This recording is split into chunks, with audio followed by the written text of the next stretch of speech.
Hi, thank you once again for tuning in to this very funky, swanky new series of discussion on Astro AWANI called Going Global. We're sharing with you in a crisp format the ability for Malaysian SMEs and companies to go global practically because Serba Dinamik has done it. And I have Datuk Dr. Engineer Mohd Abdul Karim with me. Thank you so much, founder, Group MD, Group CEO of Serba Dinamik. And this is a second episode. So we're going to look at adaptation. Maybe it's not as easy to carry on like how you are in Malaysia as a company to be like that in the foreign market. But because Serba Dinamik is special, 60% of your main focus of revenue is overseas and everything like that, and you started mainly overseas in that sense, what do you find different in the global international market like the Middle East as compared to Malaysia that you can do there but you cannot do here, or you can do here and you cannot do there? Maybe I'll start with that. Okay. Firstly, I would say that different countries has their different culture. It also has their different belief, and also historically the geopolitical structure will also be different. I give you an example like in the Middle East region, a politician can own company, a politician can do business, and a politician can also involve in the so-called committee that decide the tendering policy of that nature. So if that situation compared to Malaysia of any other democratic country, that is definitely not allowed. So over the years, I would say that Serba Dinamik holds on its popular slogan, think globally, act locally. So what it means here is, in whatever country that we are going into, we look at the locality of the positioning where we are in. And of course, we will take into consideration the political situation. We will take into consideration the belief of the people in that respective country. And of course, the other one is the culture of the country. And as much as possible, we want to get the local involved, because they will help us to make a so-called complacent presence in the country, because the local will not regard us as foreigners who come in to try away the rice bowl or issues related to that. More and more the global scene is becoming more competitive. Companies are wanting to soar higher and higher.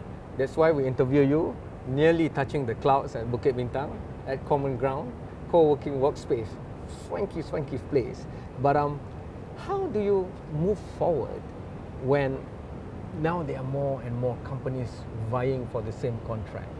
And if you're from Malaysia, it might not be a country name readily associated with engineering services company at the global level. For example, maybe people might know Petronas, but they might not see the other side of the supply chain as Malaysian having a strong presence. So how do you work that side of the business? Because in Malaysia, maybe there's just a few companies doing the same thing. But once you go to the Middle East, even the Americans, the Europeans are looking at the same market. So how do you adapt that strategy to fight? I think in this aspect, what I would say is the customer is very important here, because the customer would basically decide whether our presence in that respective country or company will be continue or not. So in another word, to make ourselves different, we need to have added value kind of offerings as compared to our competitor. So to make this something a reality, this is where the latest state-of-art technology has to come in. And Serba Dinamik is what has been known to the market. We are always proactive to different technology. We try our very best to make a R&D and then to understand the technical aspect of it, and to see what best we can use that technology into the core competency of what we are doing. And I believe that all this while that helps us to make ourselves relevant in all these countries that we are stationed in at the moment. So the uniqueness of quality and differentiation at the highest level, technology-wise, helps a lot. Yeah, But correct. in order to do that, Dato', don't you have to make new alliances? Because for a company that have humble beginnings in Sarawak and even Peninsula, maybe you don't have a lot of ready-made technologies that you can bring. A lot of new technology of the Industrial Revolution 4.0 or Fourth Industrial Revolution, for example, would have to be sourced or partnered. So how do you align your strategies to that? Very true what you have said, Cam. How we do this is we do realize that time is of an essence. If we want to develop it in-house internally, it will take time. And technology evolves very fast, and by the time that we have achieved that technology, maybe it's no more relevant anymore. Okay. So this is where we embark on this, what we call it as the M&A journey, the merger and acquisitions journey. And over the past 1.5 years, I would say that we have done a number of synergetic M&A to add value to the so-called technology component that we are offering. And it goes back to what I mentioned just now, so that the company remains relevant. We have added value package which we can offer it to our customer as compared to the competitor. One of the main issues faced by everyone, even the new so-called darling of the startups before and now big conglomerate like Facebook and Google, is when they go global, they have to open up more offices, headquarters for Asia Pacific, Africa and here. What's your strategy regarding that? Because as you spread more, a lot of people look at it as you are stretching your resources. But when I look at Serba Dinamik, sort of I don't see that happening because everything keeps on coming in, book orders and you're preparing new technologies, it's like keep on going. There is some difference how we do the thing. For example, like the acquisitions of CSC Global is a listed entity in the Stock Exchange of Singapore. We tap onto the geographical positioning of this particular company. Especially we like their positioning in United States of America, in Mexico, in New Zealand and also in Australia. So what we are saying is the main structure of the company and also the workforce is already there. I see. So we can tap onto that workforce that this particular company has. We might add in some other so-called more specialized kind of supervisory level. And like what I mentioned, we have to tap onto the local workforce and availability of those skilled workers.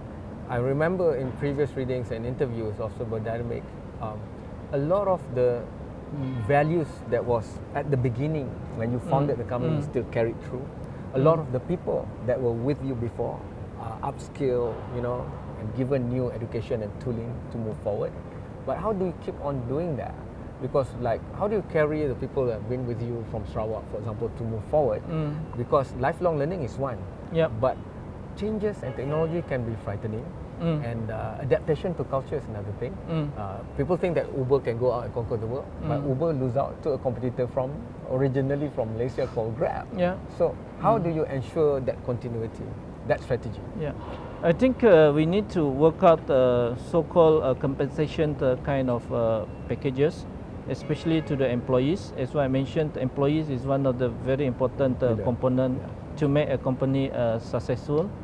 And as of that, I will say that besides the normal annual bonus that they are receiving, we do have other so-called special designed project, so-called gift or bonus or rewards that we have, which we normally sit down with the respective candidate, told him about what our expectation is, and if you can achieve this particular goal, so this will be the reward package that we are going to put it over to him.